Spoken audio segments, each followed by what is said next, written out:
Blottie entre ces collines, au pied des fagnes sauvages, Malmedy est sans conteste une des cités wallonnes où se maintient, avec le plus de ferveur, la flamme de la tradition. Des quêtes de l'Épiphanie au feu de la Saint-Martin, l'année malmédienne est une mouvante fresque folklorique. Chaque saison ramène ses coutumes, chaque fête éveille de profondes résonances populaires, et c'est ainsi que, cet après-midi de juin, la Saint-Jean déroule ses farandoles dans les rues ensoleillées de la Villette ardennaise. Nous voici place du Pont-Neuf, au cœur de ce qu'il reste du vieux Malmedy, si cruellement mutilé à la fin de la Deuxième Guerre mondiale. Devant nous, la rue Lavaux, où une maison en ruine évoque encore le drame de décembre 1944. Dominant les toits, chapeautés d'ardoises, la chapelle de la Résurrection contemple les traits et les caouets qui se nouent, ondulent, serpentent à l'infini. Rubans en sautoir, les fillettes couronnées de fleurs, toute la marmaille des écoles est là, et sans cesse retentit la ronde de la Saint-Jean.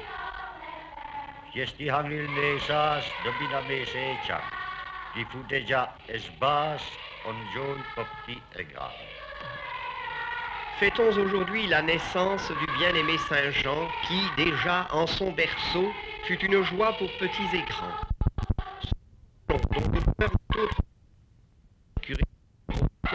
Les Allemands, jadis, l'avaient mis à l'index, frappant de sanctions les maîtres d'école qui leur réapprenaient à la jeunesse malmédienne. Mais la libération de 1918 mit fin à toutes ces brimades. Et aujourd'hui, la délicieuse coutume est plus vivace que jamais, un peu altérée pourtant. Autrefois, elle se célébrait la veille de la Saint-Jean. Un violonneux précédait les traits. Celle-ci terminée, on dégustait la truleille, mélange de lait, de caillebotte et de petits morceaux de pain noir avec sucre et cannelle. Le soir, les traits étaient reprises par la jeunesse des deux sexes et répétées à la Saint-Pierre avant la clôture de la fête. Mais suivons la joyeuse farandole qui vient de s'engouffrer dans la rue Neuve, bordée, elle aussi, d'antiques façades dont plusieurs sont revêtues d'ardoises. Le soleil de juin continue à taper dur et bien des petits fronts sont déjà ruisselants de sueur. Heureusement que là-bas s'annonce le pont de l'Octroi sur la Warchen. On est presque à mi-chemin et de plus belle, les chœurs repartent. Du jour qui veva amor, ol vige veille du quarem, le voisinès à l'eau, à Corrie toutes les fêtes.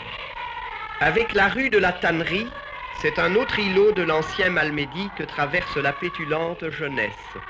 Du pont de la Warchen, nous la voyons longée de hauts murs bordés de planches, rares spécimens survivants des antiques tanneries malmédiennes.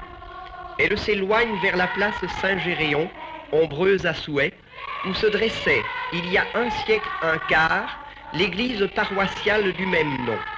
Par chemin-rue, que le bombardement de Noël 1944 réduisit en cendres, épargnant par bonheur l'admirable maison Villers, nous la suivons jusqu'à la place de Rome, et soudain, dans l'axe de la rue Steinbach, jaillissent les tours jumelles de la ci-devant église abbatiale, dotée à présent du titre de cathédrale.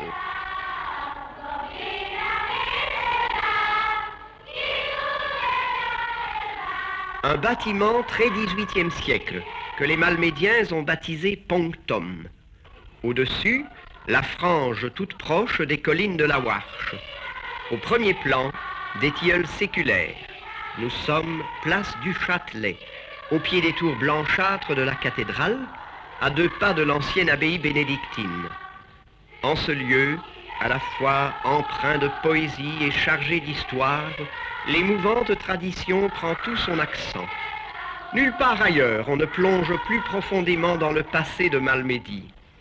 N'est-ce pas tout contre la cathédrale qu'il y a quelques 20 ans, on découvrit des tombes carolingiennes, et l'abbaye elle-même, fondée par saint Remacle au 7e siècle. La guerre a pu la frapper, broyer une aile, d'ailleurs aujourd'hui reconstruite. Sa façade du 18e siècle est toujours là, solide et harmonieuse, et rien de plus frais, de plus charmant que toutes ces voix jeunes, à l'ombre de tous ces vieux murs.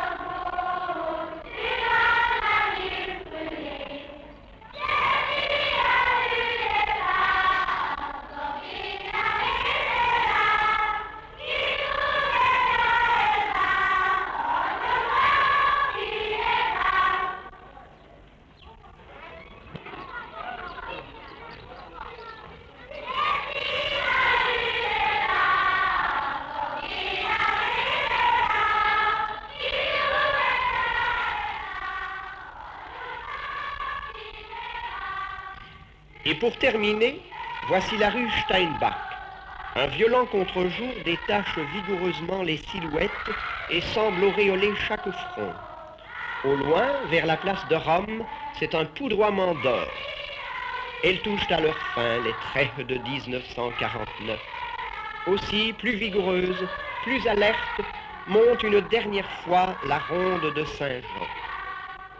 Kiesti hangil nesas domina mesechan, qui fut déjà esbas on joy popti et grand.